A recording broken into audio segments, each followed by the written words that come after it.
أعوذ بالله من الشيطان الرجيم. بسم الله الرحمن الرحيم.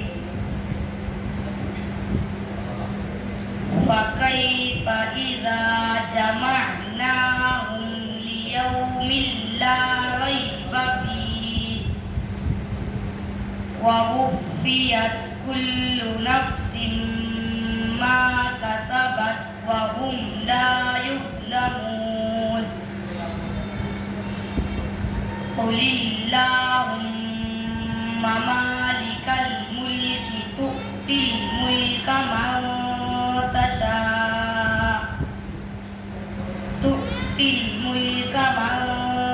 تشاء وتنزع الملك ممن تشاء وتعز من تشاء وتذل من تشاء بيدك الخير